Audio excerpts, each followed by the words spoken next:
সবুজ ত্রিপুরা গঠন করার লক্ষ্যে শনিবার প্রজ্ঞা ভবনে ত্রিপুরা দূষণ নিয়ন্ত্রণ পর্ষদ ও affordable and sustainable lifestyle for green ত্রিপুরার উদ্যোগে এক মডেল প্রদর্শনী আয়োজন করা হয়। পরিবেশকে দূষণের হাত থেকে রক্ষা করার লক্ষ্যে এবং সবুজ ত্রিপুরা গঠন করার লক্ষ্যে বিভিন্ন স্কুলের ছাত্রছাত্রীদের দ্বারা তৈরি বেশ কিছু মডেল নিয়ে শনিবার প্রজ্ঞা ভবনে এক প্রদর্শনীর আয়োজন করা হয়।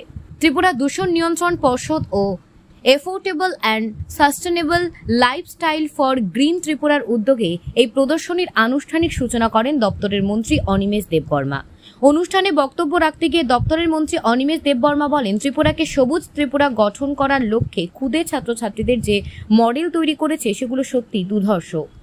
তাদের এই প্রয়াস দূষণ মুক্ত ত্রিপুরা গঠনের পক্ষে যথেষ্ট সহায়ক ভূমিকা পালন করবে।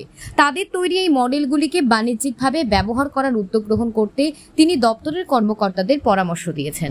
আমাদের রাজ্যের প্রত্যেকটি জেলা থেকে 5টা করে the best model have come here এবং আপনারা দেখতেই পেয়েছেন এখানে কি ধরনের মডেল এরা তৈরি করেছে। এটা অকল্পনীয়। অল এভরিথিং বায়োডাইভার্সিটি এবং পরিবেশকে রক্ষা করার জন্য এখানে ছাত্রছাত্রীরা যে মডেলটা তৈরি করেছে এটা থেকে কয়েকটি মডেল নিয়ে আমার মনে হয় এটাকে মার্কেটিং করা যাবে, ইন্ডাস্ট্রিজগুলোকে দেওয়া যাবে। এটা দিয়ে কিন্তু ত্রিপুরার পরিবেশকে আমরা ভালোভাবে রক্ষা করতে পারবো।